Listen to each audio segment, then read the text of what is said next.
नमस्कार, जय सिया राम, राधे राधे। मैं प्रेम मिश्रा एक बार फिर से आप सभी का श्री रामचरितमानस पाठन सेशन में स्वागत करता हूं। आज हम अयोध्या कांड में दोहा क्रमांक 151 से आगे पढ़ेंगे। दीन दयाल बिरद सम भारी, हरहु नाथ मम संकट भारी। केवट कीनी बहुत सेवकाई, सो जामिन शीघ्र और गवाई। होत प्रात बट छीरु मगावा, जटा मुकुट निज शीश बनावा। निसारद राज केवट ने श्री राम जी की बहुत सेवा की। वह रात शीघ्रौर श्रृंगवेरपुर में ही बिताई। दूसरे दिन सवेरा होते ही बड़ का दूध मंगवाया और उससे श्री राम लक्ष्मण ने अपने सिरों पर जटाओं के मुकुट बनाए। राम सखा तब नाव मंगाई, प्रिया चढ़ाई चढ़े रघुराई। लखन बान धनु धरे बनाई, आप चढ़े प्रभु आय सुपाई। तब श्री रामचंद्र जी ने सखा निषाद राज ने नाव मंगवाई। पहले प्रिया सीता जी को उस पर चढ़ाकर श्री रघुनाथ जी चढ़े। फिर लक्ष्मण जी ने धनुष बाण सजा कर रखे और प्रभु श्री रामचंद्र जी की आज्ञा पाकर स्वयं चढ़े। बिकल बिलो की मोहि रघुबीरा, बोले मधुर बचन धरि धीरा। तात प्रणाम तात सन कहेऊ, बार बार पद पंकज गहेऊ। मुझे व्याकुल देखकर श्री रामचंद्र जी धीरज धरकर मधुर वचन बोले, हे तात, पिताजी से मेरा प्रणाम कहना और मेरी ओर से बार बार उनके चरण कमल पकड़ना। कर विपाय परि विनय बहोरी, तात करिय जन चिंता मोरी। बन मग मंगल कुशल हमारे, कृपा अनुग्रह पुण्य तुम्हारे। फिर पाँव पकड़कर विनती करना कि हे पिताजी, आप मेरी चिंता न करिए। आपकी कृपा अनुग्रह और पुण्य से वन में और मार्ग में हमारा कुशल मंगल होगा। यह वृत्तांत श्री सुमंत जी महाराज दशरथ से कह रहे हैं।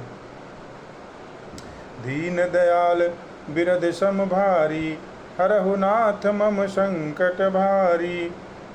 तुमरे अनुग्रह तात कानन जात, सब सुख पाई हो। प्रतिपाल आयस कुशल देखन पाए, पुनि फिर आई हो। जननी सकल परितोषि परि परि पाय, कर बिनती घनी। तुलसी करे सोई जतन जही, कुशली रही कौशल धनी। गुण सन कहब संदेशु, बार बार पद पद मगहि।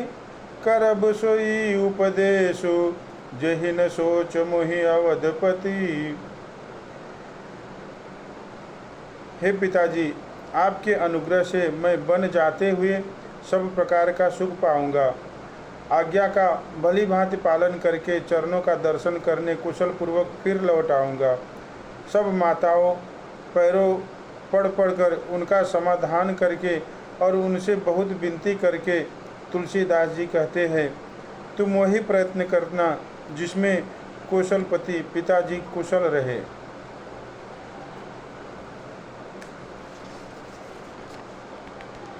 दीन दयाल बिरद सम भारी, हरहु नाथ मम संकट भारी।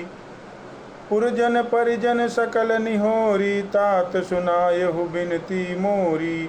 सोई सब भांति मोर हितकारी, जाते रह नर नाहु सुखारी। बार बार चरण कमलों को पकड़कर गुरु वशिष्ठ जी से मेरा संदेशा कहना कि वे वही उपदेश दे जिससे अवधपति पिताजी मेरा सोच न करे। हे तात, सब पूर्ववासियों और कुटुंबियों से निहोरा अनुरोध करके मेरी विनती सुनाना कि वही मनुष्य मेरा सब प्रकार से हितकारी है जिसकी चेष्टा से महाराज सुखी रहे। कहब संदेशु भरत के आए, नीति न तजिय राजपद पाए। पालेहु प्रजहि करम मन बानी, सेयहु मातु सकल समझानी। भरत के आने पर उनको मेरा संदेशा कहना कि राजा का पद पा जाने पर नीति छोड़ देना नहीं। कर्म वचन और मन से प्रजा का पालन करना और सब माताओं को समान जानकर उनकी सेवा करना। और निभाए भायप भाई कर पितु मातु सुजन सेवकाई तात भांति तेहि राख बराऊ सोच मोर जहि करे न काऊ। और हे भाई, पिता माता और स्वजनों की सेवा करके भाई पने को अंत तक निभाना। हे तात, राजा को उसी प्रकार से रखना जिससे वे कभी किसी तरह भी मेरा सोच न करे। लखन कहे कछु बचन कठोरा बरजी राम पुण्य मोहि निहोरा। आगे सुमंत जी बोलते हैं राजा दशरथ से, बार बार निज शपथ दिवाई कह बिन तात लखन लरिकाई। लक्ष्मण जी ने कुछ कठोर वचन कहे, किंतु श्री राम जी ने उन्हें बरज कर फिर मुझसे अनुरोध किया कि बार बार अपनी सौगंध दिलाई और कहा, हे तात, लक्ष्मण लड़कपन है वहाँ न कहना। जो लक्ष्मण ने आपसे कहा वो वहाँ जाकर न कहना। दीन दयाल बिरद सम भारी हरहु नाथ मम संकट भारी। कही प्रणाम कछु कहन लिय शिय भय शिथिल स्नेह। थकित बरचन लोचन सजल पुलक पल्लवित देह। दीन दयाल बिरद सम भारी हरहु नाथ मम संकट भारी। प्रणाम कर सीता जी भी कुछ कहने लगी थी, परंतु स्नेह बस वे शिथिल हो गई। उनकी वाणी रुक गई, नेत्रों में जल भर आया और शरीर रोमांच से व्याप्त हो गया। तेहि अवसर रघुबर रुख पाई केवट पार ही नाव चलाई। रघुकुल तिलक चले ही भांति देख उठाड़ कुलिस धरि छाती। उसी समय श्री राम जी का रुख पाकर केवट ने पार जाने के लिए नाव चला दी। इस प्रकार रघुवंश तिलक श्री रामचंद्र जी चल दिए और मैं छाती पर वज्र रखकर खड़ा खड़ा देखता रहा। मैं आपन किमि कहो कलेशु जियत फिरेहु लई राम संदेशु। अस कहि सचिव बचन रहि गयऊ हानि गलानि सोच बस भयऊ। हे महाराज, मैं अपने क्लेश को कैसे कहूँ जो श्री राम जी का यह संदेशा लेकर जीता ही लौट आया। ऐसा कहकर मंत्री की वाणी रुक गई। वे चुप हो गए और वे हानि की ग्लानि और सोच के बस हो गए।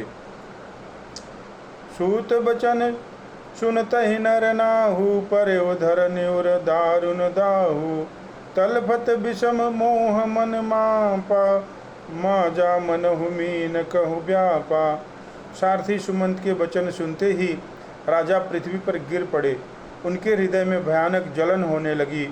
वे तड़पने लगे। उनका मन भीषण मोह से व्याकुल हो गया, मानो मछली को माजा व्याप्त हो गया हो। करि बिलाप सब रोवहि रानी महाविपति किम जाय बखानी।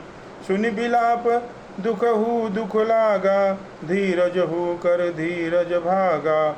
सब रानियां बिलाप करने लगी, रोने लगी। उस महान विपत्ति का कैसे वर्णन किया जाए। उस समय के बिलाप को सुनकर दुख को भी दुख लगा और धीरज का भी धीरज भाग गया। दीन दयाल बिरद सम भारी हरहु नाथ मम संकट भारी। भयहु कोलाहल अवध अति सुन नृपराउर सोरु। विपुल बिहग बन परेउ निसी मानव कुलिस कठोर। दीन दयाल बिरद सम भारी हरहु नाथ मम संकट भारी। राजा के निवास में रोने का शोर सुनकर अयोध्या में बड़ा भारी कोहराम मच गया, मानो पक्षियों के विशाल वन में रात के समय कठोर बज गया हो। प्राण कंठगत भयउ भुआलु मन विहीन जन व्याकुल ब्यालु। इंद्री सकल बिकल भई भारी जनु सर सर सिज बनु बिनु बारी। राजा के प्राण कंठ में आ गए, मानो मणि के बिना साप व्याकुल हो गया हो। इंद्रियां सब बहुत ही विकल हो गई, मानो बिना जल के तालाब में कमलों का वन मुरझा गया हो। कौशल्या नृपु दीख मलाना रवि कुल रवि अथयो जिय जाना। उर्धरि धीर राम महतारी, बोली बचन समय अनुहारी।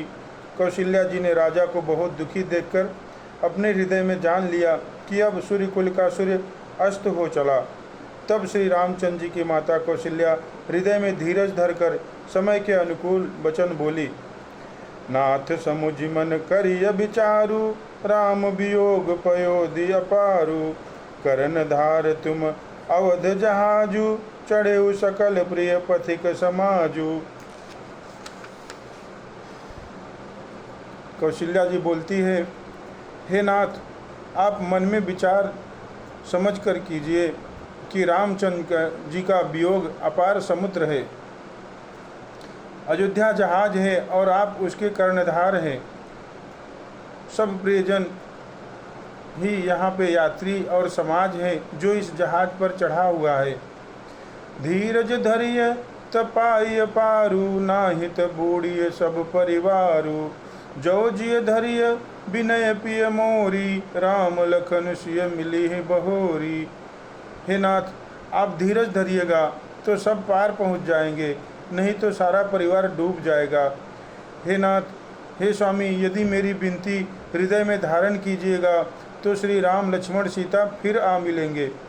दीन दयाल बिरद सम भारी, हरहु नाथ मम संकट भारी। प्रिया बचन मृदु सुनत नृपु, चितयो आख्यो घारी। तलफत मीन मलिन जनु, सींचत शीतल बारी। दीन दयाल बिरद सम भारी, हरहु नाथ मम संकट भारी। प्रिय पत्नी कौशल्या के कोमल वचन सुनते ही राजा ने आंखें खोलकर देखा, मानो तड़पती हुई दीन मछली पर कोई शीतल जल छिड़क रहा हो। धरि धीरज उठ बैठ भुआलु, कहु सुमंत्र कह राम कृपालु। कहा लखन कह राम सनेही, कह प्रिय पुत्र बधु वैदेही। धीरज धरकर राजा उठ बैठे और बोले, सुमंत कहो, कृपालु श्री राम कहाँ है, लक्ष्मण कहाँ है, स्नेही राम कहाँ है और मेरी प्यारी बहू जानकी कहाँ है। बिलपतराऊ बिकल बहुभांति, भई जुग सरिस शिराति न राति। तापस अंध साप सुधियाई, कौशल्य सब कथा सुनाई। राजा व्याकुल होकर बहुत प्रकार से विलाप कर रहे हैं। वह रात युग के समान बड़ी हो गई है, बीतती ही नहीं। राजा को अंधे तपस्वी श्रवण कुमार के पिता के शाप की याद आ गई। उन्होंने सब कौशल्या को कह सुनाई। भयहु बिकल वर्णत इतिहासा, राम रहित धिग जीवन आशा। सो तनु राखी करब मैं काहा, जिहिन प्रेम पन मोर निबाहा। उस इतिहास का वर्णन करते करते राजा व्याकुल हो गए और कहने लगे कि श्री राम के बिना जीने की आशा को धिक्कार है। मैं उस शरीर को रखकर क्या करूँगा जिसने मेरा प्रेम का प्रण नहीं निभाया। हाँ रघुनंदन प्राण परीते, तुम बिन जियत बहुत दिन बीते। हाँ जानकी लखन हाँ रघुबर, हाँ पितु हित चित चातक जलधर। हाँ रघुनंदन को आनंद देने वाले मेरे प्राण प्यारे राम, तुम्हारे बिना जीते हुए मुझे बहुत दिन बीत गए। हाँ जानकी लक्ष्मण, हाँ रघुबर, हाँ पिता के चित्ररूपी चातक के हित करने वाले मेघ। दीन दयाल बिरद सम भारी, हरहु नाथ मम संकट भारी। राम राम कहि राम कहि, राम राम कहि राम। तनु परिहरि रघुबर बिरह, राउ गयो सुरधाम। दीन दयाल बिरद सम भारी, हरहु नाथ मम संकट भारी। राम राम कहकर, फिर राम कहकर, फिर राम राम कहकर और फिर राम कहकर राजा श्री राम के विरह में शरीर त्याग कर सुरलोक को सिधार गए। जय सिया राम, राधे राधे। आज का सेशन बस यहीं तक। दोहा क्रमांक 155 तक पढ़ा। कुछ गलती हुई हो तो कृपा करके क्षमा करिएगा। जय सिया राम, राधे राधे।